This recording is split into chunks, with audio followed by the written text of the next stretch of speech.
छत्तीसगढ़ मुन्ना मधुकांत साहू दुर्ग ग्रामीण जिला अध्यक्ष जेसीपी जोहार पार्टी से। जैसे कि आप सबको जाना था कि ये शासन जबले छत्तीसगढ़ में बने हैं तबले छत्तीसगढ़िया मन के हालत बेहाल हो जाते।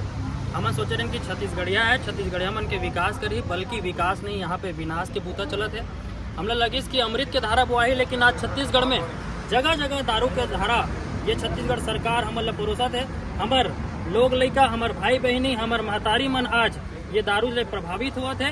और जैन हिसाब से ये सरकार हमल विकास बतावत है, हमला तो ऐसे कहीं भी विकास देखे बर नहीं मिलत है। ऑलरेडी दारू भट्टी जगह जगह स्थापित है, ओकर बाद भी हमल 67 तक और दारू भट्टी परोसत है। यहाँ तक कि जैन जगह हमन भोजन के व्यवस्था करथन, कोनो डार घूमे घामे बर जाथन, ढाबा जला कहीथन, भोजनालय जला कहीथन, वहाँ भी ये छत्तीसगढ़ सरकार दारू ला वहाँ परोसे के बूता करत है। तो सोचो ये सरकार हमन ला छत्तीसगढ़िया मन ला कैसे अंधकार में ढकेलत है। कोनो भी राज्य के विकास तबे होते जब वहाँ के मूल छत्तीसगढ़िया मन के विकास होते, लेकिन हमन ला कहीं भी अपन विकास नजर नहीं आवत है, बल्कि सबो जगह हमन ला विनाश ही नजर आवत है। तो आज मामला कपसदा गांव क्या है, और ये कपसदा गांव के मामला नहीं, अभी तो पूरा कुम्हारी थाना क्षेत्र पूरा राज्य में ये दारू के शासन प्रशासन चलते है। शासन के साथ साथ प्रशासन साथ देवत है, और प्रशासन ला शासन साथ देवत है। हमन कतेक दिन ले आवेदन और निवेदन करन, कतेक दिन ले हमन थक गए आवेदन निवेदन करके।